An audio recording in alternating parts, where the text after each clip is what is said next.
오늘은 서울 신내동에 위치한 대광교회의 담임 목사이신 박영모 목사님께서 신학자와 목회자 사이에서라는 제목으로 하나님의 말씀 증거하시겠습니다.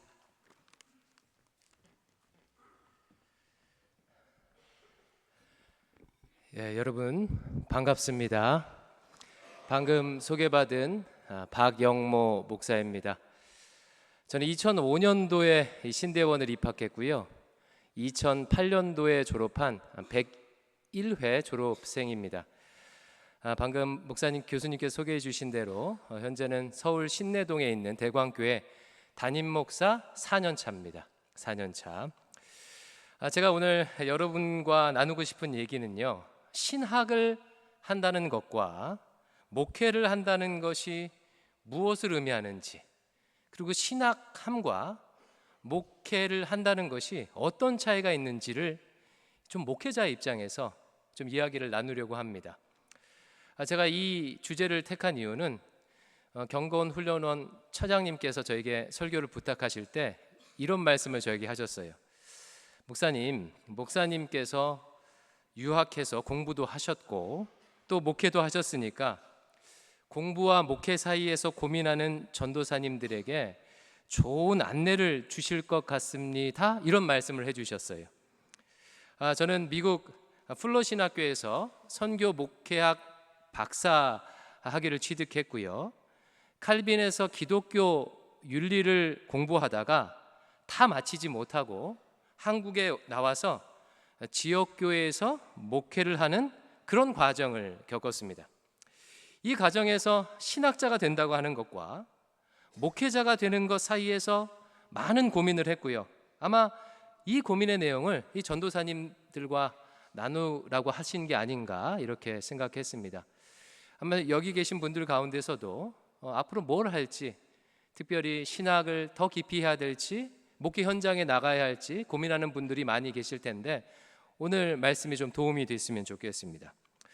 오늘 설교는요, 크게 세 파트로 되어 있어요. 첫 번째는요, 신학을 한다는 것이 무엇인가에 대해서 나누고, 두 번째는 목회를 한다는 것은 그러면 무엇인가, 신학을 하는 것과 무엇이 다른가를 얘기하고요. 마지막 세 번째로는요, 이 둘 사이에서 그렇다면 내가 어떻게 준비할 것인가를 말씀드리겠습니다. 물론 신학과 목회는 양자택일의 것이 아니죠. 신학자는 교회를 위해서 신학을 해야 하고, 또 목회자는 설교를 위해서, 목회를 위해서 신학자가 되어야 합니다. 하지만 그럼에도 불구하고 신학과 목회는 각각 강조하는 점이 다른 것도 사실이에요. 저는 오늘 이 차이점에 주목하면서 좀 말씀을 나누겠습니다. 먼저 신학을 한다는 것이 무엇인지 말씀드릴게요. 여러분, 신학이란 우리가 다 신학 소론에서 배운 것과 같이 신에 대한, 즉 하나님에 대한 학문입니다. 제가 강조하고 싶은 부분이 바로 이거예요. 학문이란 사실을 강조하고 싶습니다. 여러분, 학문을 한다는 것은 다른 말로 질문을 한다는 의미입니다.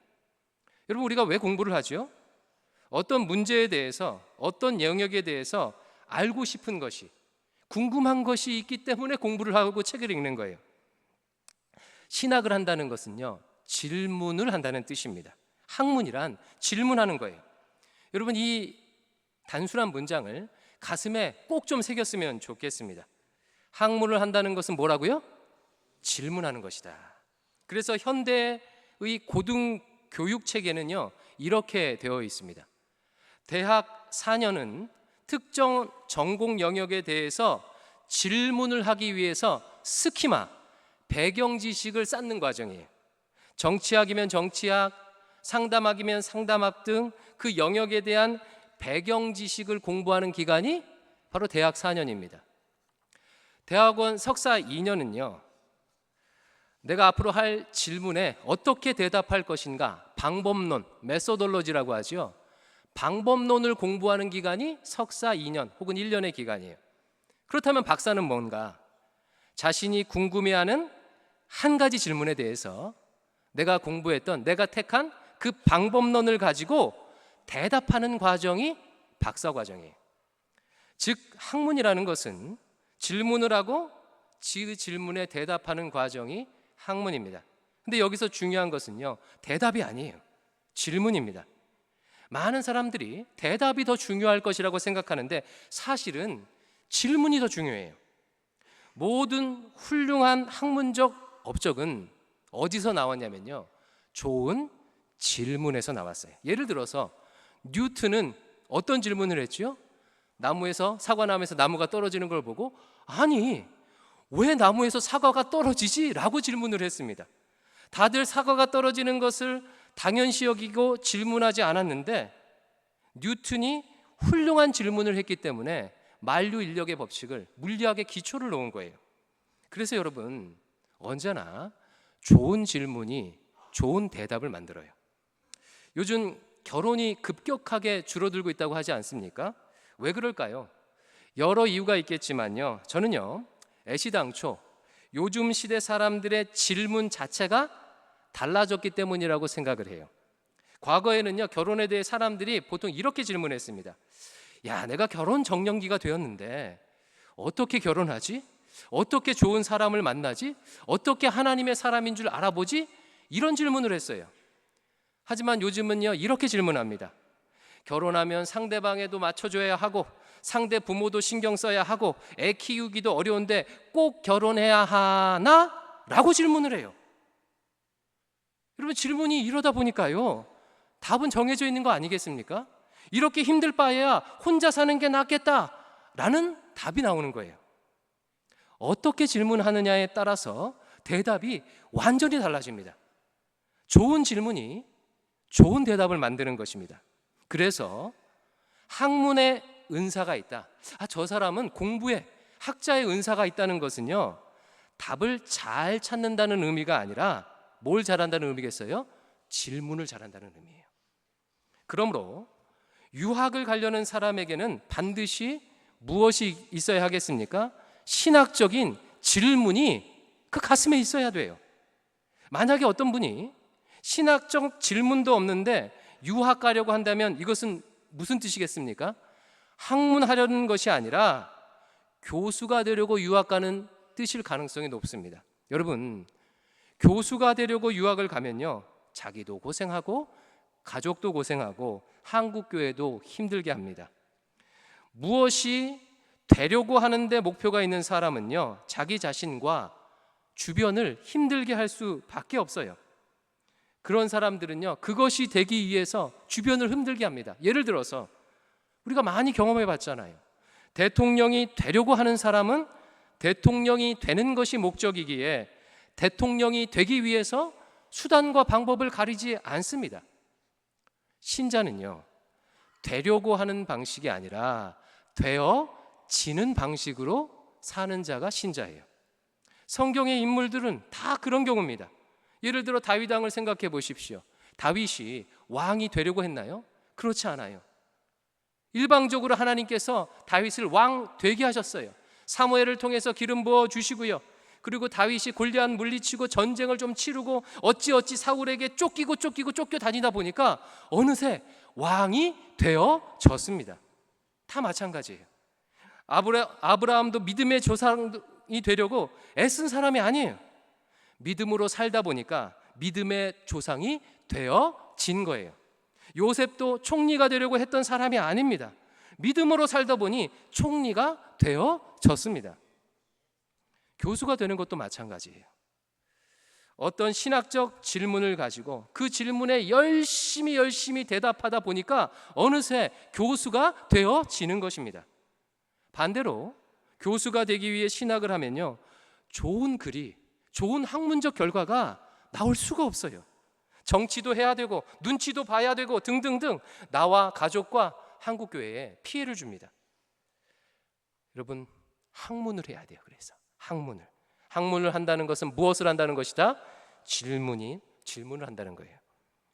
저도 유학 갈 때 질문이 하나 있었습니다. 저는 학부에서 정치학을 전공했고 대학원에서 정치 사상을 전공했어요. 그러다 보니까 자연스럽게 소셜 저스티스, 사회 정의에 관심이 있었습니다. 근데 총신대 와서 신학을 공부하는데 이 보수적인 신학계 안에 이 사회 정의에 대한 글이, 학문적 그런 성취가 굉장히 약하다는 것을 제가 발견했어요. 그래도 그나마 구약 성경에서는 사회 정의에 대한 내용들, 글들을 여러 찾아볼 수 있었지만 신약 성경, 특별히 바울 신학 파트에서는 이 사회 정의에 대한 연구가 거의 전무를 했습니다. 그래서 제 신학적 질문이 뭐였냐면요, 바울의 관점에서, 사도 바울의 관점에서 사회 정의를 어떻게 바라볼 수 있을까? 이런 질문을 가지고 있었습니다. 이 질문을 가지고 저는 유학을 갔습니다. 여러분들도 만약에 유학을 가고 싶다면, 더 깊은 공부를 하고 싶다면 내가 가진 신학적 질문이 분명해야 해요.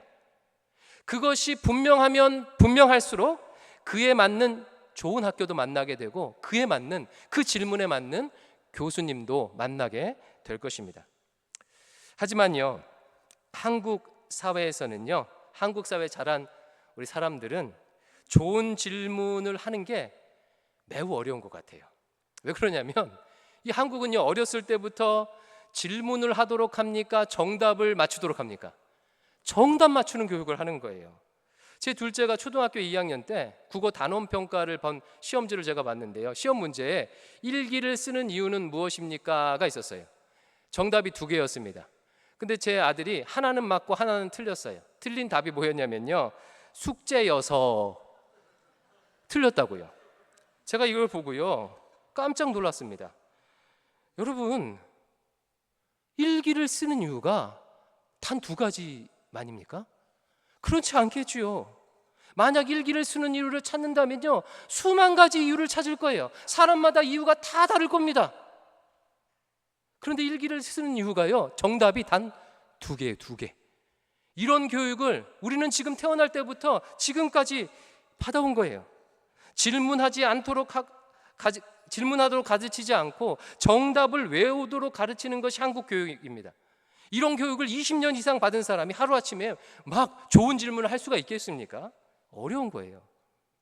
특히 총신 신대원생들의 경우는 조금 더 어렵지 않을까 생각이 들어요. 총신은 질문하도록 가르치기보다는 제가 공부할 때만 해도 답을 외우도록 가르쳤던 것 같아요. 지금은 어떤지 모르겠지만 제가 다닐 때는요, 그냥 무조건 외우도록 했습니다. 그래서 우리가 우스갯소리로 총신신학을 뭐라고 했냐면 필사신학이라고 얘기했어요. 필사신학. 그냥 받아 적어야 하는 신학이라고 얘기했습니다. 여러분, 하나님에 대해서, 구원에 대해서, 종말에 대해서, 지옥에 대해서, 천국에 대해서 우리가 궁금한 게 얼마나 많이 있습니까? 그런데 질문을 좀 하려고 하면 그건 위험한 질문이야, 선을 넘었니 하다 보니까 질문 자체를 못하게 하는 거예요. 저는 한국에 세계적 신학자가 나오지 않는 여러 가지 이유가 있겠지만 그중 대표적인 이유 중 하나가 바로 여기에 있다고 생각해요. 학문의 영역에서는 무엇이든지 과감하게 질문하고 자유롭게 질문할 수 있도록 해야 되는데 이 질문을 하지 못하도록 하니까요, 이 학문적 결과가, 성취가 나올 수가 없는 거예요. 그럼 이런 상황에서 지난 20년, 30년은 어쩔 수 없잖아요. 이런 상황에서 어떻게 할 수 있겠느냐? 방법은요, 하나밖에 없다고 생각합니다.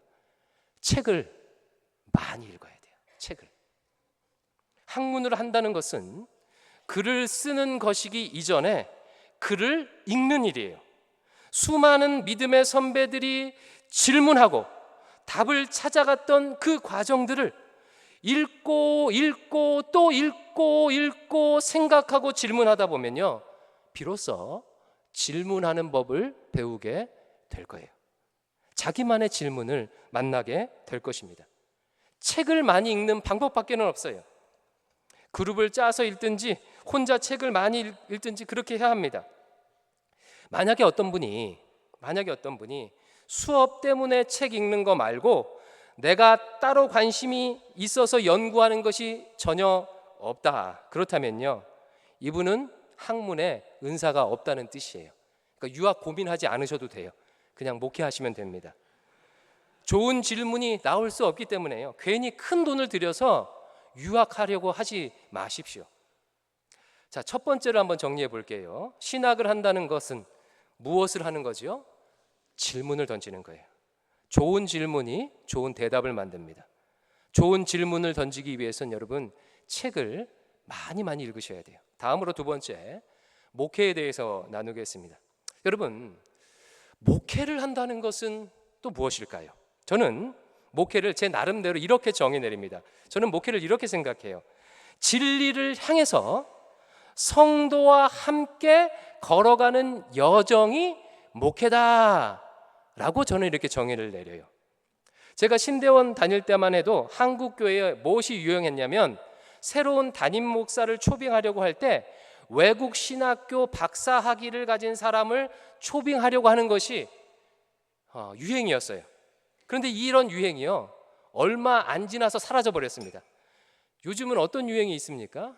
모르겠어요. 대형 교회 부목사했던 사람을 목회자로 담임 목사 초빙하나요?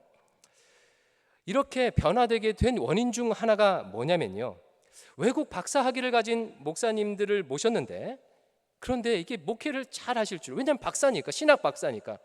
근데 교회에 분쟁이 나고 성도들과 갈등을 일으키는 경우가 많은 거예요. 여러분, 신학 박사라고 목회를 잘할까요? 아니겠죠. 신학을 한다는 것과 목회를 한다는 것은요, 다른 일입니다. 이 차이를 보여주는 재미있는 예 하나 말씀을 드리겠습니다. 여러분, 여기 강대상 옆에 여러분이 보시기에 오른쪽에 피아노가 한 대 있지 않습니까? 이 피아노를요, 오른쪽에 있는 피아노를 저 왼쪽으로 옮긴다고 가정을 한번 해볼게요. 신학자는요, 다음과 같은 방식을 취합니다. 피아노를 왜 왼쪽에 두는 것이 더 좋은지, 왜 왼쪽에 있는 것이 신학적으로, 성경적으로, 교리적으로, 역사적으로 더 나은지를 연구를 해요. 그래서 연구를 해갖고 연구 결과 피아노가 오른쪽에 있는 것보다 왼쪽에 있는 게 더 낫다라는 결과가 나오면요, 그것을 발표합니다. 회중에게 발표하고요, 피아노를 오른쪽에서 왼쪽으로 옮깁니다. 그러나 목회자는 이런 방식으로 사역하지 않습니다. 목회자는요, 피아노를 옮겨야 할 필요가 있을 때 신학자들이 연구해 놓은 연구 결과들을 찾아요. 연구 결과를 보았더니 정말 피아노를 오른쪽이 아니라 왼쪽에 놓는 게 좋다는 결과를 읽게 됩니다. 이것을 확인하게 돼요. 그러면 목회자는 어떻게 하냐면요, 일주일에 1cm씩 1년 동안 옮길 수 있는 게 목회자예요. 여러분, 목회자가 왜 이런 방법을 취할까요? 피아노가 오른쪽에 있는 것이 익숙한 성도들을 배려하기 위해서예요. 제일 처음 피아노를 오른쪽에 놓자고 결정한 성도들을 배려하기 위해서예요. 그냥 딱히 이유는 없지만 뭔가를 바꾸기 싫어하는 그런 성도들 굉장히 많습니다. 그런 성도들을 배려하기 위해서예요. 목회자는 이런 성도들을 배려해 피아노를 왼쪽에 두는 것이 더 낫다라는 그 더 나은 진리를 향해서 성도와 함께 그 여정의 길을 함께 걸어갈 수 있는 사람이 목회자입니다. 여러분, 자식 키워보신 분들은 아실 거예요. 옳은 소리 한다고 자녀가 듣습니까? 안 듣습니다. 부모의 말이 아무리 옳아도요, 사춘기 자녀들은요, 귀를 꼭 닫아요. 부모가 사춘기 자녀에게 야, 게임 많이 하면 중독돼, 뇌세포가 줄어 라고 말하면 자녀가 아이고 예 알겠습니다 부모님, 제가 생각이 미처 짧았네요, 오늘부터 게임 안 하겠습니까? 혹시 이런 자녀 보셨습니까? 보셨으면 저한테 좀 데려오세요. 예, 이런 자녀는 없습니다. 상황이 이러한데 부모의 생각이 옳다고 즉시로 전원을 뽑아버리고 컴퓨터를 없애버리고 그러면요, 집안이 풍지박상 나는 거예요. 갈등이 일어나는 것입니다.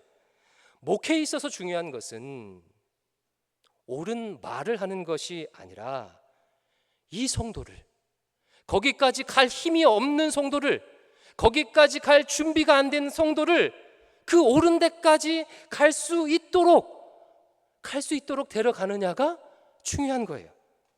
그래서 여러분, 누가 목회를 잘하겠습니까? 그 성도가 그 옳은 방향에 갈 수 있도록 오랫동안 기다려줄 수 있는 목사님이 목회를 잘해요. 그 성도가 피아노를 왼쪽으로 옮기는 것을 받아들이기까지 오랜 동안 기다려주고 하루에 1cm씩 혹은 일주일에 1cm씩 1년을 옮겨야 하는 이 지난한 과정을, 이 답답한 과정을 성도들 옆에서 함께 겪어줄 수 있는 목회자가 목회를 잘하는 것입니다.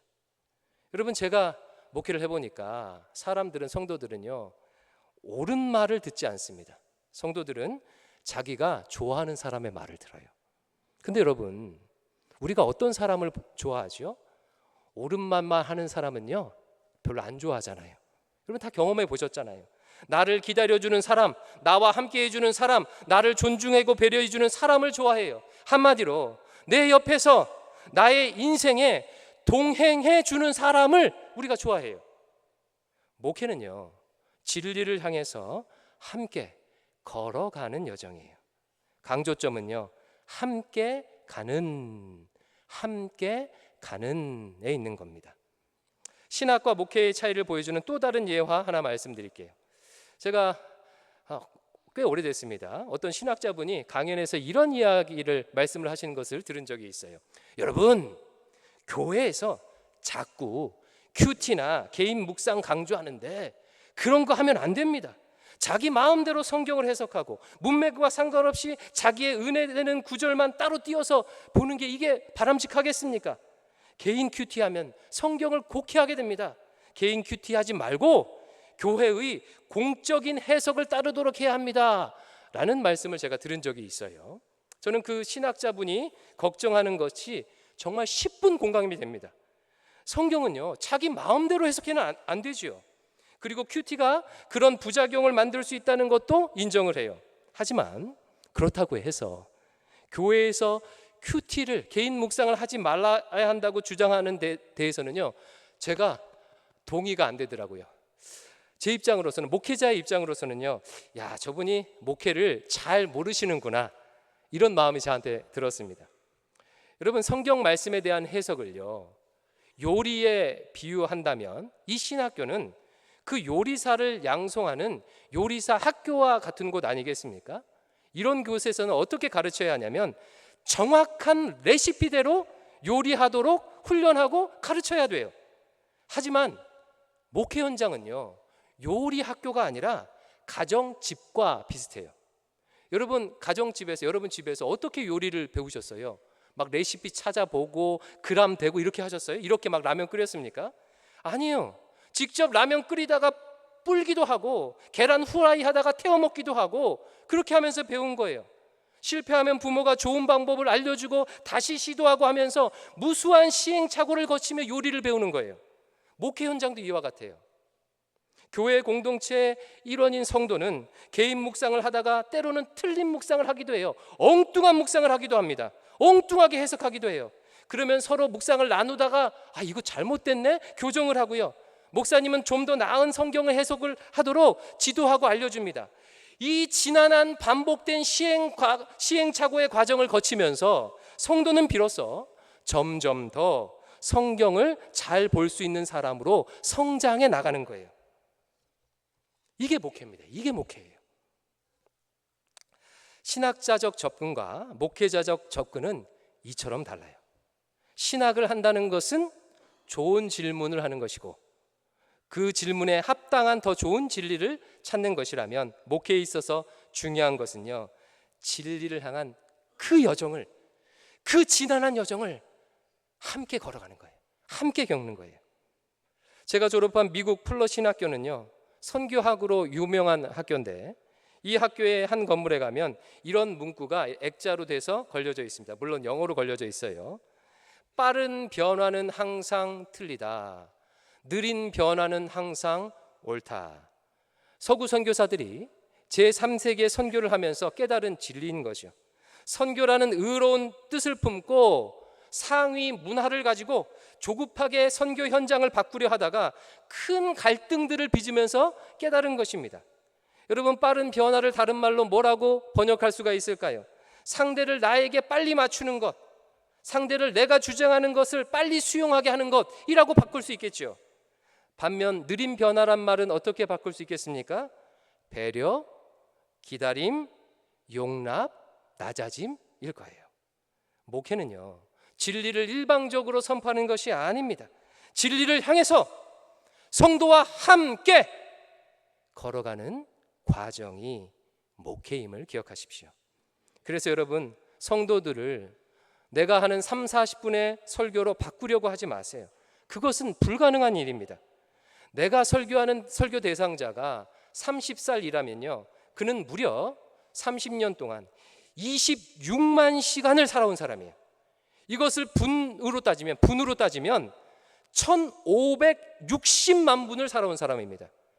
그런데 1560만 분을 살아온 사람을 단 30분, 40분의 설교로 바꾸려 한다는 것은요, 지나친 욕심이에요. 그래서 우리 주님께서는요, 말하는 것 대신에 우리와 같이 인간의 몸을 입고 친히 이 땅에 오셔서 우리와 동행해 주셨습니다. 이게 목회입니다. 그러므로 여러분, 만약에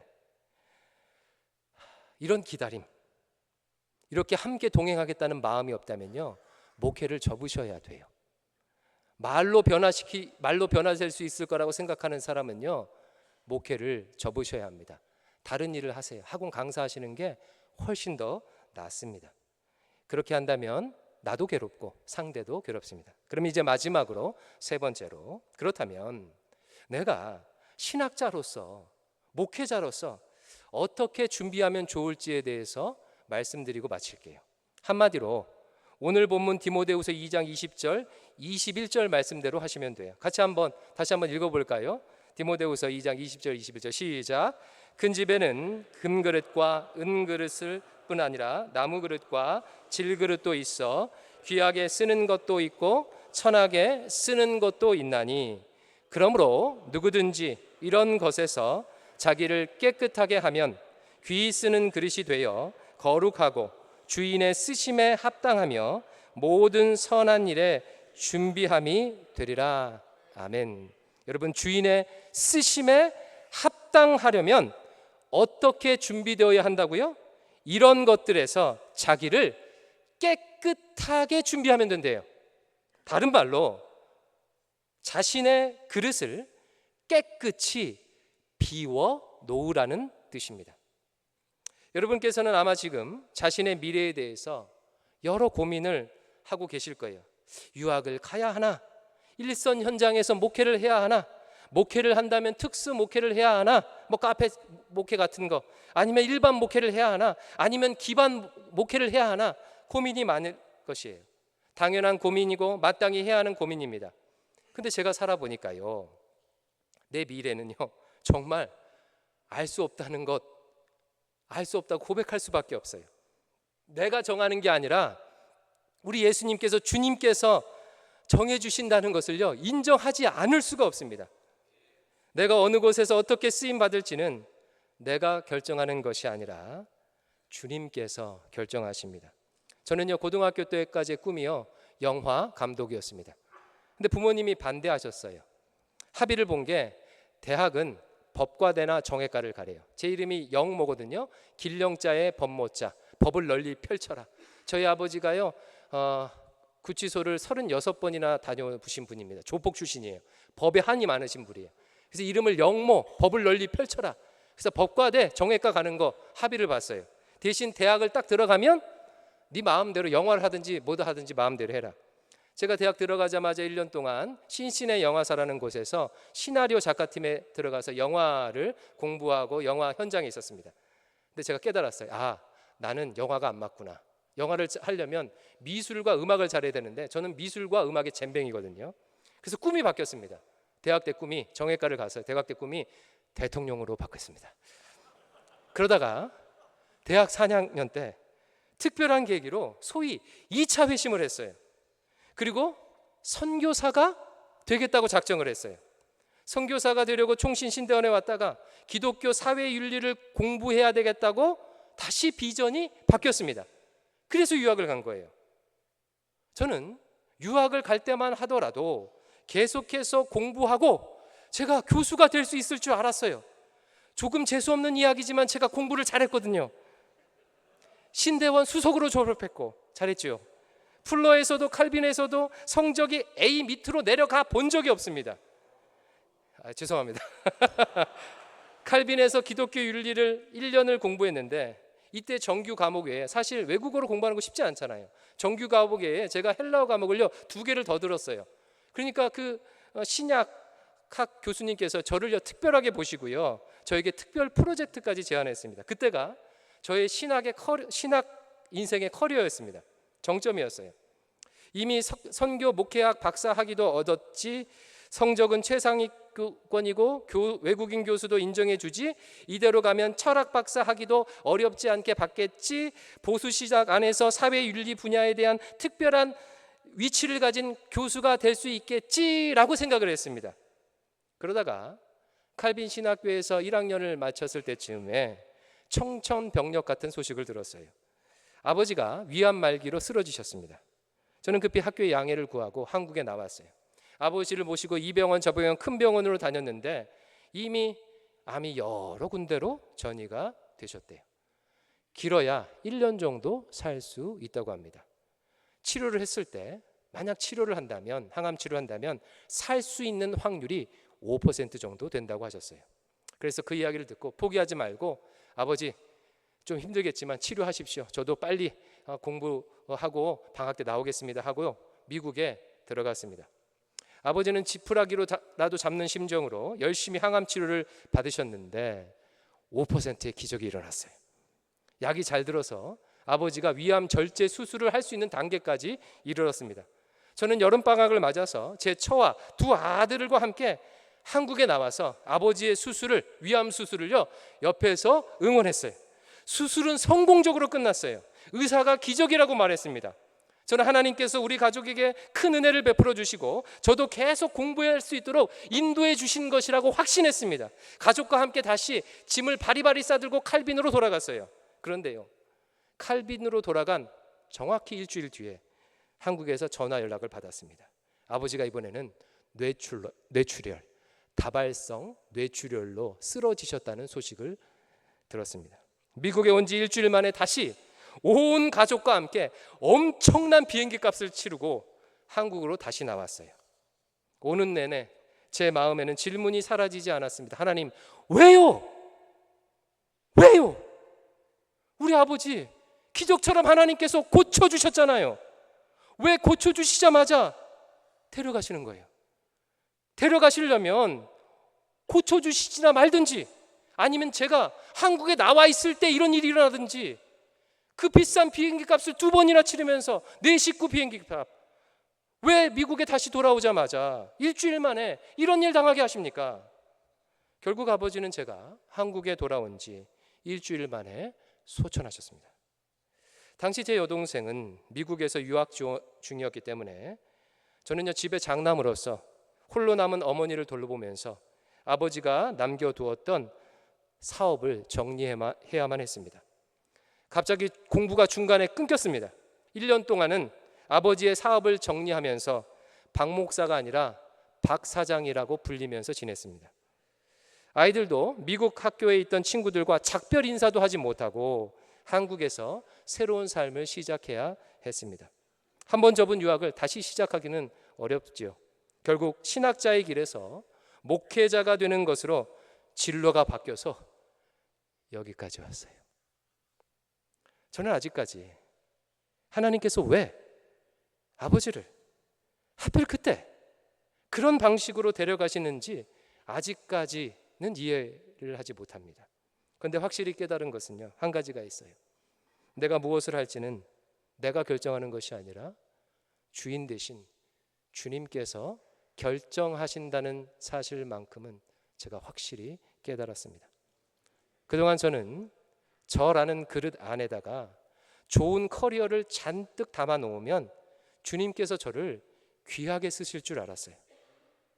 그런데 일순간 주님께서 제 그릇 안에 담겨 있는 것들을 한순간에 쏟아버리고 나니까 아하, 주님이 원하시는 것은 가득 찬 그릇이 아니라 빈 그릇이었구나 라는 것을 깨달았습니다. 여러분, 예수님께 쓰임 받을 수 있는 방법은 채우는 것이 아니라 비우는 것입니다. 내 시간표, 내 계획, 내 방식, 내 욕망을 비워야 주님께서 쓰시기 편한 그릇이 돼요. 친애하는 전도사님들 신학자가 될지 목회자가 될지 어디에서 사역해야 될지 주님께서 결정하십니다. 유학을 갈지 지옥교회에 갈지 기관에 갈지 아니면 목회의 길을 접어야 할지도 주인 되신 주님께서 결정하셔요. 우리의 미래의 주인은 예수님이십니다. 그러므로 이 신대원의 남은 기간, 아니 평생을 통해서 주님 쓰시기에 편하도록 자신을 비우시기 바랍니다. 무엇을 비워야 할지는요, 그때마다 예수님께서 가르쳐 주실 거예요. 그것이 무엇이든 이런 것들에서 자신을 깨끗하게 하세요. 힘을 빼십시오. 그러면 주님께서 반드시 사용하실 것입니다. 바라기는 오늘 저녁에 예배하는 여러분들 가운데 주님께 쓰임받는 좋은 질문을 하는 훌륭한 신학자가 나오기를, 또한 성도들과 그 지난한 여정을 함께하는 훌륭한 목회자가 나오기를 주의 이름으로 축원합니다. 기도하겠습니다. 아버지 하나님, 부족한 자의 입술을 통하여서 신학을 한다는 것이 무엇인지, 목회를 한다는 것이 무엇인지, 내 미래를 결정해 나간다는 것이 무엇인지 말씀하여 주시니 감사합니다. 사랑하는 주의 백성들이 겸손히 머리를 숙이며 주님께 묻고 간구하고 기도하오니 저들 안에 있는 모든 더러운 것들을 깨끗하게 비우셔서 주님이 귀하게 쓰시기에 합당한 그릇 삼아 주시옵소서. 우리 총신 신대원, 특별히 이때 공부하는 전도사님들 가운데 좋은 신학자와 목회자가 많이 나오도록 은혜 베풀어 주시옵소서. 예수님 이름으로 기도하옵나이다. 아멘.